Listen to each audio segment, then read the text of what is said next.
Hello lovelies, welcome to a new books I have read video. I will finish up the books that I finished in 2024 to start out the new year fresh, if you will. So I have the list of books I left off on my phone here, and I'll link the previous book video for any of the book lovers out there. So like my movie and show, I'll give you details about the book, but no spoilers. In case you want to read the book, I do not want to spoil anything for you. So kind of use it as a recommendation maybe. Starting off with Poetry of Nightmares. Classic spooky poems from the past. There were a few good creepy poems in this set of poetry. There were definitely some more old school classic poetry that for me take a little bit more to get into, or maybe a little bit more reread to get the meaning, if you will. But there were some really good messages in some of this poetry. Even while it was creepy or spooky, I still liked a mix of its meanings. So it was a good one for spooky season, and it was a short read too. Then we go to My Story by Marilyn Monroe. This was written in 1954. As she approached the height of her fame, the heart-wrenching unfinished autobiography provides the best possible glimpse into what it meant to be Marilyn Monroe.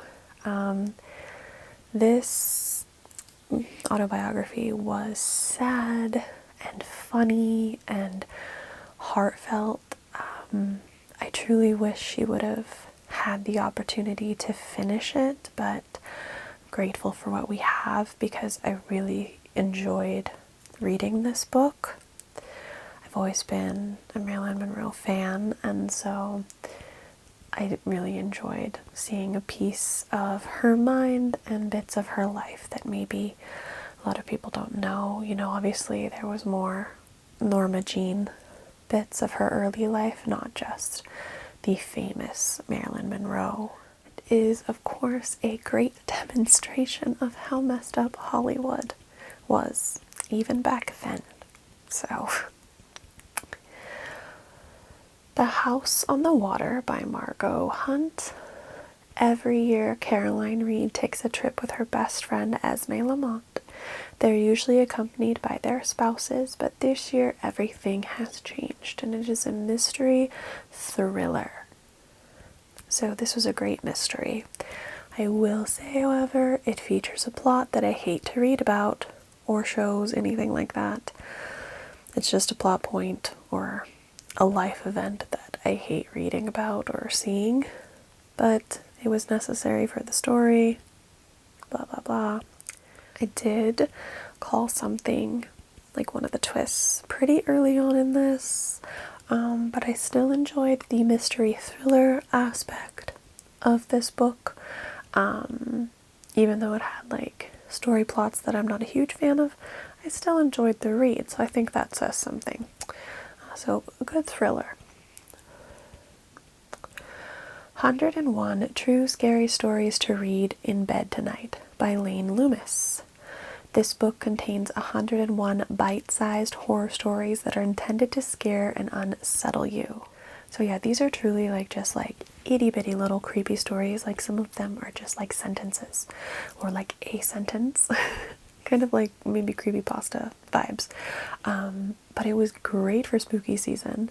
Some of them were definitely better than others, had me going like, no, no, no, no, no, no, no, oh, so creepy or so uncomfy, which was the whole point of a book like this, for scary stories, right? Like, if you're looking for like little creepy reads, this would be a great one for you. 7 Hours to Die by James Patterson. Jenna Wade has it all. A devoted husband, 2 precious children, a wildly successful mother, a beautiful house in one of the most desirable beach towns on the planet, and 7 hours to live. This is a mystery thriller crime This is a very interesting mystery. I will say that this book gives you a lot of different clues of who done it, who's up to what, this person, now this person. And I will say with this one, my original guess was incorrect. So I like that. I like to be surprised. I don't want to always guess the plot. But yeah, it is definitely a good mystery detective story if you're into that. It lives in the attic. On the isolated outskirts of a quaint, charming town, there is a long, lonely gravel driveway. At the end of the driveway stands an ancient, roofed Victorian Gothic mansion. It has a mysterious past. It also has an attic. Scary supernatural. This book had me saying WTF so much. It's a crazy read, okay? Even the first chapter, the first bits, it's not really chapters, the first bit portion of this book, some of the first sentences, it is a total WTF is happening in this book. And it gets crazier and more interesting as you continue to read and see where storylines are going. The way that this book is sectioned, you kind of like don't know how storylines are going to connect or be explained. You're kind of just along for this crazy journey. It has definitely got the horror elements, scary elements in this. And it is scripted. It's not like a regular chapter book. It is written out like a movie script. So that was interesting to read. I didn't mind it personally. I know that might not be everybody's thing, but it didn't take away from the creepy, scary stuff that happens in this book. I also enjoyed the ending of this, so I enjoyed it. Walking After Midnight, Tales for Halloween by Evan Camby. A collection of 6 terrifying horror stories granted to send chills up your spine. This is gothic scary. Multiple stories. All of the stories were super well written. They were great spooky season stories, little bite-sized scary bits to read. I enjoyed like pretty much all of them throughout this book. And there was like, little twists at the end of each section and whatnot. So again, great for Halloween, spooky season, or if you're like me, you like that all year round. Over the River and Through the Woods by Evan Camby.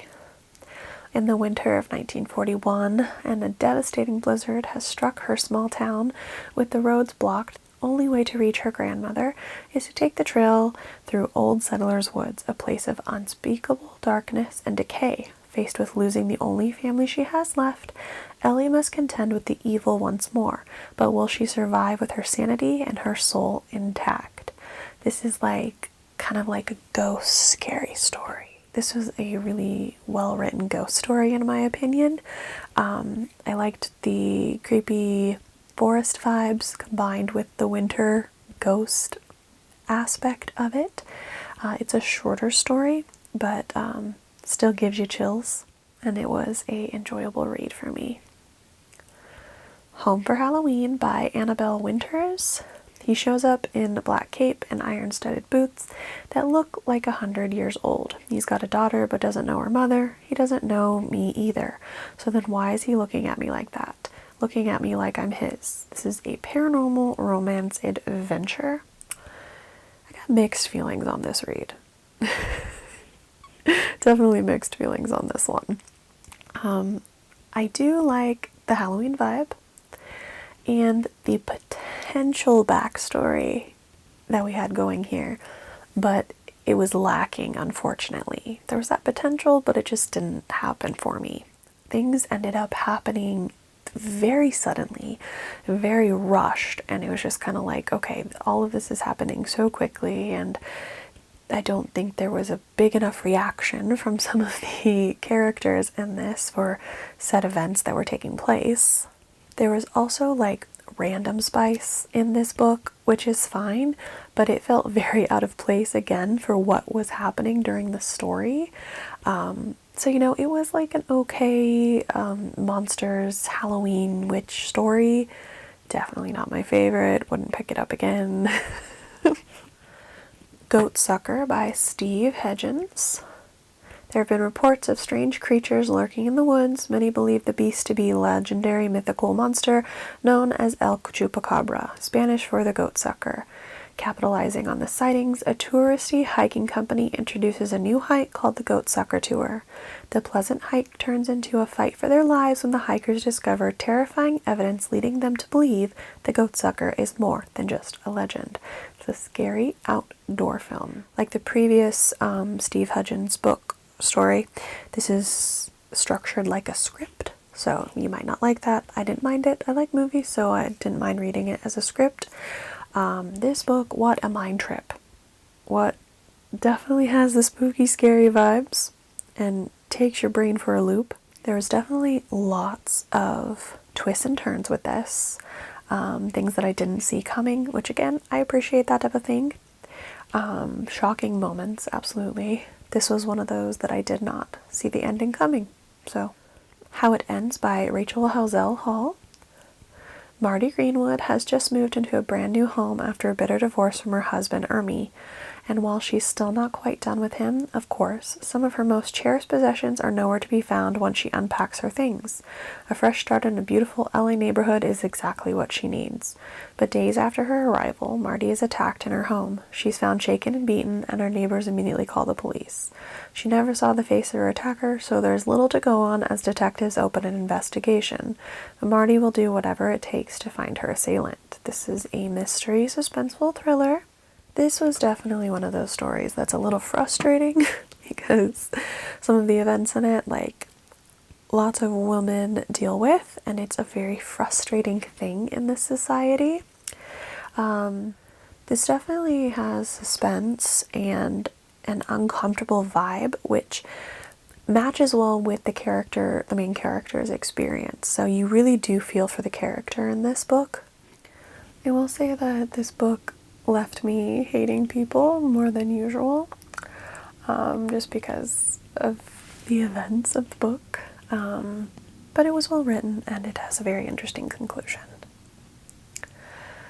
The Demon Next Door by Brian Bruera, I think, best-selling author, recently made a shocking discovery. The small town of Temple, Texas, where he grew up, harbored a dark secret.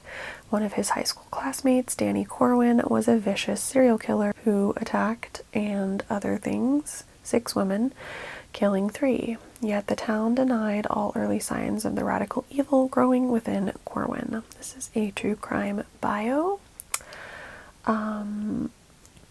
This true crime story pissed me off. It really frustrated me. True crime does that a lot, though, because it is what it is. But it was truly filled with people ignoring the signs, the red flags of what this dude was doing and who this person was becoming.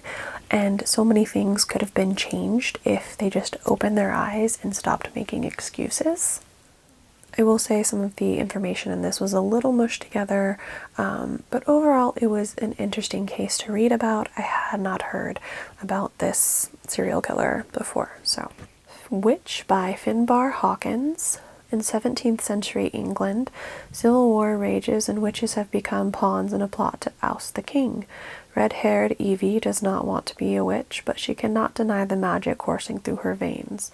In a country seething with civil war, superstition, dread, and dark forces are coming at work. A storm is coming. This is fantasy fiction. This is another book that I had kind of mixed feelings on. I think I really wanted to like it because I love, like, witchy storylines. I liked the setting of this, but a lot of it was a little lacking for me. It did keep me interested, but oddly enough, I found myself enjoying the side characters more than the main characters, which I don't know if that's a good thing for the book. I wanted to see more of the side characters instead of the main people we're supposed to be caring about.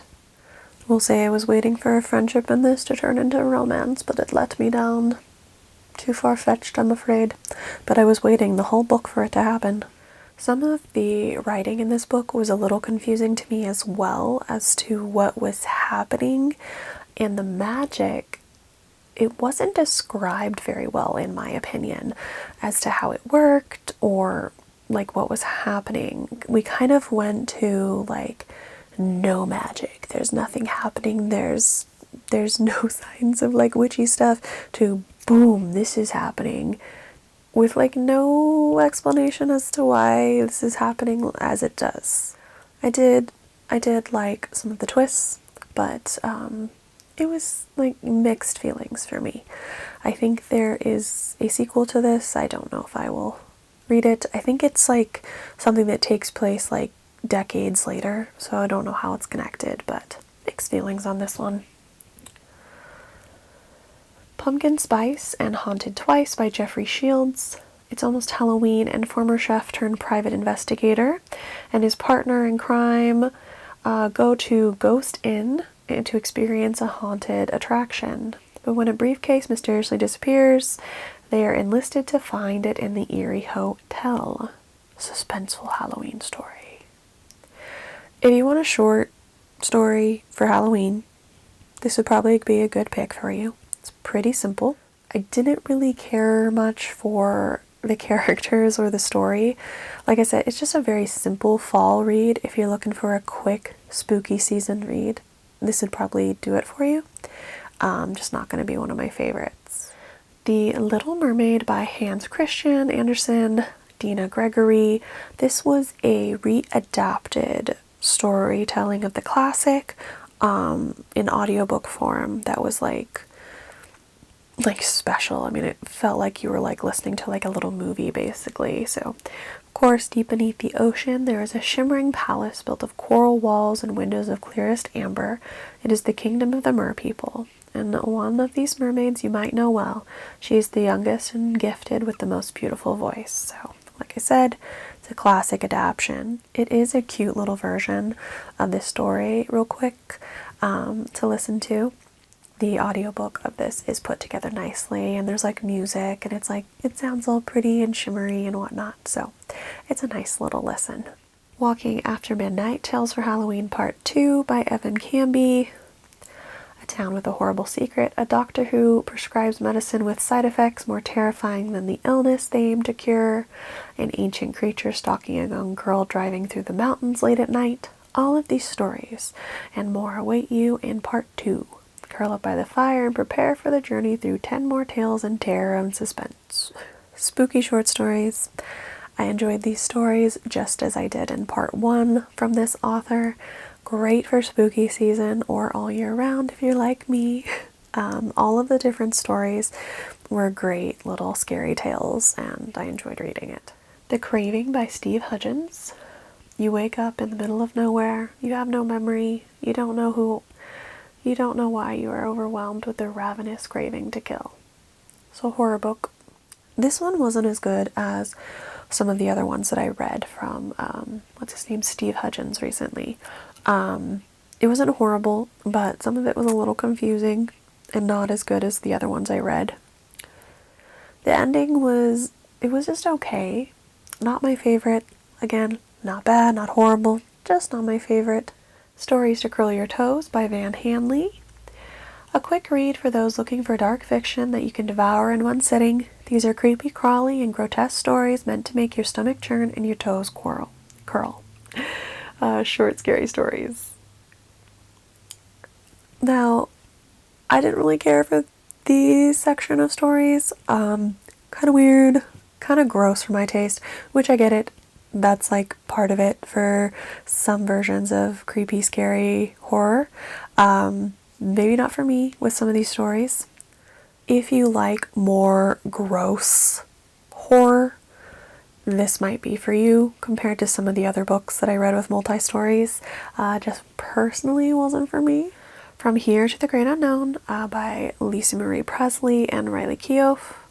In 2022, Lisa Marie Presley asked her daughter to help finally finish her longest-standing memoir. A month later, Lisa Marie was dead, and the world would never know her story in her own words, never know the passionate, joyful, caring, and complicated woman that Riley loved and grieved. This is a bio, obviously. So I really enjoyed this book. I listened to the audiobook version, And I'm really glad that I did, because it kind of has like 3 readers, which makes it way more interesting. So you have Julia Roberts reading kind of the portions that Riley put together for her mom's words. Riley reads some of it from her point of view, her pieces. And then you also have tapes that Lisa Marie recorded before she passed away. That's also included in this audiobook. So I don't know, I loved the combination of kind of like the 3 narrators, if you will, for this. I found like this bio just very interesting, obviously from Lisa Marie Presley's point of view, being Elvis's daughter and everything that she experienced. And then you also have Riley's point of view, Lisa Marie's eldest child. So I liked the different generations in this, I guess you could say. It was a very interesting read, an enjoyable read. I will say I cried though.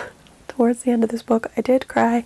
It was a very emotional bit of it. But if you are a Lisa Marie Presley fan, an Elvis fan, a Riley fan, definitely check this out. Maybe not a Priscilla fan, because there's definitely some questionable things in this book about Priscilla Presley. Strange Things in the Woods by Steve Stockton. The woods and forests can be crazy for experiences. For many, they offer peaceful connection to nature, but for some, they have been a source of terror. In the shadows of towering trees and hidden in the brush, these unlucky few have encountered creatures of monsters that most think only inhabit our nightmares. Steve Stockton, a veteran outdoorsman, a paranormal researcher, has put together a vast collection of over 80 terrifying, odd, and strange encounters. These chilling tales may leave you questioning whether you ever want to journey into the woods again. So, a book of unexplained stories, if you will.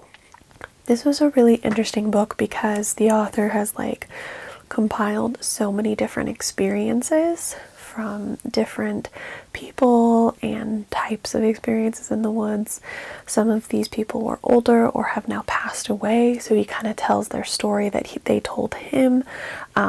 Very interesting spooky tales. They're not all the same, obviously, so it's a great spooky forest woods, make you look over your shoulder during your next hike. The Halloween Tree by Ray Bradbury. On Halloween night, 8 trick-or-treaters gather at the haunted house by the edge of town, ready for adventure. But when something whisks their friend Pip away, they must go on an adventure. It's classic fiction. I didn't know what to expect with this story going into it, and I didn't really end up liking it. I had to push through to finish it. I almost stopped it a few times. I just didn't like it. I didn't like the characters or what was occurring. Some of it was just annoying to me, and like I said, I almost stopped it a few times, but I pushed through and finished it, but I won't be reading it again, obviously. The Nature of Witches by Rachel Griffin. For centuries, witches have maintained the climate, but now their control is faltering as the atmosphere becomes more erratic, the storms more destructive. All hopes lies with Clara, a once-in-a-generation ever-witch whose magic is tied to every season. Witchy story. I really love this book. I love witches. I love witchy storylines, and the connection to the seasons in this book I thought was super interesting, whether the witches being tied to fall, winter, spring, summer, and the Everwitch being connected to all of them. I really enjoyed the main character in this and kind of the struggle that she goes through throughout it. So this did end up being my favorite read of 2024. So I'll definitely pick it up again. I tagged the author in my favorite book post the other day, and she actually replied, which was so cool. So yeah, I highly recommend this book. If you like witchy stuff, definitely recommend. Dinner for Vampires by Bethany Joy Lenz. In the early 2000s, after years of hard work and determination to break through as an actor, Bethany Joy Lenz was finally cast as one of the leads on the hit drama One Tree Hill. Her career was about to take off, but her personal life was slowly beginning to unravel. What none of the show's millions of fans knew, hidden even from her co-stars, was her secret double life in a cult. This is obviously a bio, being a huge One Tree Hill fan, I've met Bethany Joy Lenz twice. She's really nice. I had to get this book. And while it is placed in a different place for the purposes of the book, a lot of it actually took place in the Pacific Northwest, so I know a lot about it going in, but it was still very fascinating read. There was just, oh, girl, reading this and I want to like scream at her younger self because there was so much manipulation, red flags, run away. Oh my god, the craziness that these people in her lives did is just absolutely bonkers. Always a very interesting story to hear, so I did enjoy reading this because I was such a big fan and, you know, knew some of the background stuff before I even went into this book. George Orwell's 1984. This was a special adaptation that I listened to, so it was kind of like a little like radio show, if you will. For some reason I'd never read 1984, not even in school, so I figured I would do this, but it's 1984 and life has changed beyond recognition. Airstrip 1, formerly known as Great Britain, is a place where Big Brother is always watching and nobody can hide. This is a classic dystopian. This was a really good read-listen. The main two actors were Andrew Garfield and Cynthia Erivo, so both of them were really good in this. And of course, the story was interesting and good. I had known about some of it going into it since it's kind of a classic, but definitely an interesting listen, especially in today's times where you can compare 1984 to reality. A Heart Made of Tissue Paper by Rochelle E. Goodrich. Collection of original poetry by American novelist, poet, and illustrator. Obviously, it's a poetry book. This was a selection of really beautiful poetry, a nice mixture. Overall, I really enjoyed a lot of the pieces within this poetry book, so if you like poetry, it's a good one to check out. Then we go to classic love poems. This is a mix of authors. This is like a mix compilation of authors in this one. Obviously, it's a poetry book. It's a nice mix of styles, themes, vibes, if you will. So again, if you like poetry, it is a good mix to read if you're looking for something like that. Homie by Danaz Smith. Homie is Danaz Smith's magnificent anthem about the saving grace of friendship, rooted in the loss of Smith's close friends. This book comes out of the search for joy and intimacy within a nation where both can seem scarce and getting scarcer. Another poetry book. This is more modern poetry. It is very raw and real and true. A lot of the writers, the poets' real experiences are expressed really well in his poetry. So like you have obviously not lived his experiences, but the way he puts them on the page is very good. So again, if you like poetry, if you're looking for modern poetry, I would recommend Homie. Good Poems, mix of authors. Good Poems includes poems about lovers, children, failure, everyday life, death, and transcendence. It's a lot of classic poetry in this. Once again, as you can see, I was on a poetry kick. If you're looking for some poetry to read, this is a nice selection of a mixture of styles, voices, themes. So if you're in a poetry mood, this is a good collection, I think. Holiday Hideaway by Mary Kay Andrews. Tilly isn't feeling very jolly this season. Recently divorced and broke, she's squatting in one of her rental agency's properties until her new home is ready. The sprinkles on top of the burnt Christmas cookie, that is her life. The new owner shows up early, forcing Tilly to hide in the attic to save her job and what remains of her dignity. This is a contemporary romance comedy. This was a fun little holiday book to jumpstart me into the holiday spirit. It's very cute and a simple read to give those holiday vibes, and it definitely did that for me when I jumped into the holiday books, as you will see. Booked for the Holidays by Liz Maverick. When mysterious author D.B. Ziegler is late delivering her book, Abby steps in to help. Surely she can give her favorite author moral support over the holiday break and get the manuscript to her boss at Tea and Symphony Publishing in time for the new year. This is a holidays romantic comedy. I loved this book. Again, great with the holiday vibes. The winter the characters were extremely cute. It was a cute kind of like romance comedy holiday book, if you will. I could totally see myself reading this one again. It was super cute and I loved the storyline. It's A Wonderful Wife by Camille Pagan, and this charming and heartwarming retelling of Frank Copra's classic It's a Wonderful Life.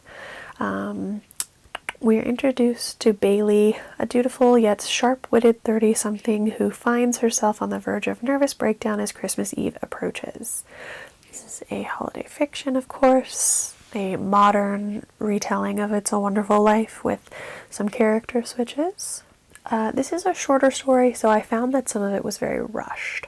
It does have one of my pet peeves in stories and movies and stuff like that is just like a little bit of eye roll for me.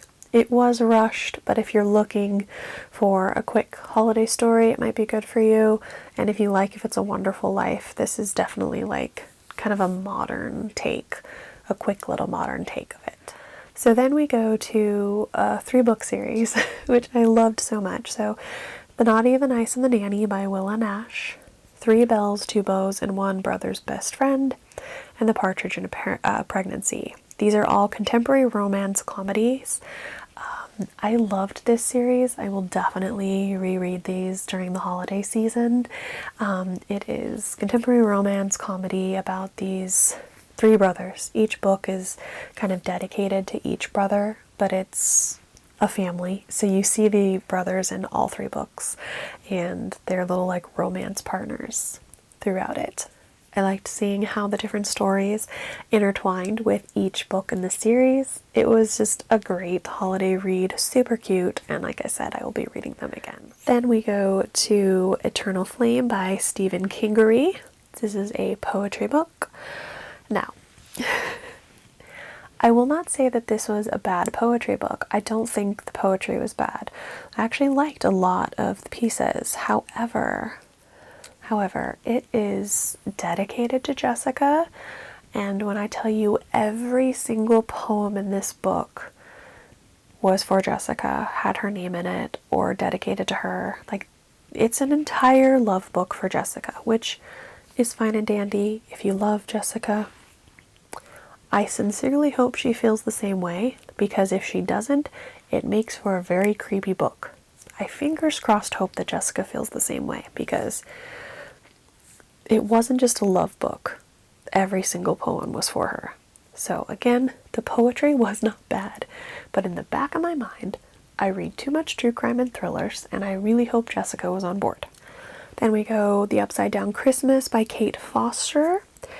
Marlo is living her best life in sunny Sydney and avoiding thinking about the past at all cost, avoiding thinking about the quaint village life she left behind in Britain, avoiding thinking about the fateful Christmas day. This is a contemporary romance holiday book. Another cute holiday story for, December or November, the holiday months. This one mostly takes place in Australia and was just a cute little read. Then we go to another series that I loved for holiday season. 8 Winter Nights by Liz Maverick, Bright Winter Lights, and On a Night Like This, contemporary romance. This is, like I said, another great holiday series. It is based around a group of friends and winter and Hanukkah, and I loved all 3 of these books. I secretly hope that she writes another one, because each book is kind of like dedicated to like a friend, right? And there's like a friend that hasn't found her happy ending yet, and I kind of hope she gets a book too. So fingers crossed. But I would definitely reread this series again during the holiday season. It was super cute. I love the friend group and just had all the holiday vibes that I was looking for. The Best Worst Christmas by Kate Forster. Lily is back from Australia for the first time in 7 years to spend Christmas at her mum's house in a small, gossipy English village. To her surprise, she returns to find that her mother is dating the man next door, who also happens to be the father of her ex-boyfriend, Tom. It's a romance Christmas. This was an okay holiday read, I'm gonna be honest. Some of the characters in this I was annoyed by their actions, by, you know, their choices or whatever. Again, not gonna take it too serious, or just a cute little holiday read.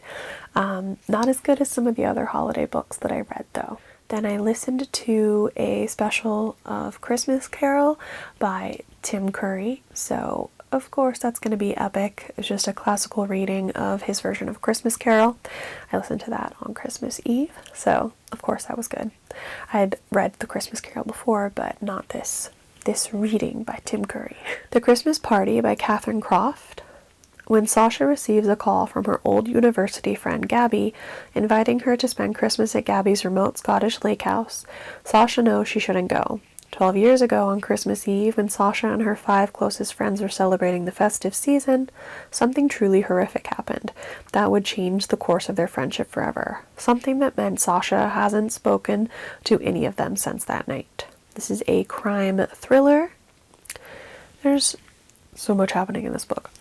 And it has different time periods, which I do like. It's like a chapter would be modern, and then a chapter would be a flashback to what happened 12 years ago. So it keeps you kind of in the mystery of what exactly happened that night that would make these friends never want to speak to each other again. So I did like that aspect of the book. But if I'm honest, this group of friends were horrible. Like, who needs enemies when you have a group like this? Like, maybe you shouldn't have all ever spoke to each other again, because, oh my god, it's a crazy read, a very interesting, like, kind of mystery thriller with holidays thrown in, but, yeah, pure crazy. Christmas with Saint by J. Sterling. I've been in love with Saint my whole life, at least that's how it feels. He never looked at me as anything more than his best friend's little sister. Better luck in the friend zone is literally my nightmare when it comes to him, and I want out. Contemporary romance. Again, a cute little romance story for the holiday season. Short, sweet. I think there's some spice in it, if you like that. Just a cute little holiday book if you're looking for that. And then my last book, my last read for 2024 was The Package by Kay Bromberg. Christmas week can't get any worse for Jules Gilliand. Dumped by her boyfriend, rear-ended on the freeway, and fired from her job, she finds herself stuck in an elevator with a handsome stranger. Again, holiday contemporary romance. This was a really quick read. It's very short. I think it could have been longer, but I understand the purpose of short stories. But it had good comedy in it and good for the holiday season. I think it could have been more interesting with a little bit longer and more in depth with these characters. We get introduced to them and then it feels like the book is over, the story's over. So it was okay. I wish it was longer. Alright, lovelies, those were the last books that I read in 2024. Maybe you can take some suggestions and read them this year. I have already started my reading journey into 2025, so I will do another one of these books read in the near future. Thank you so much for watching, and I'll see you in the next video.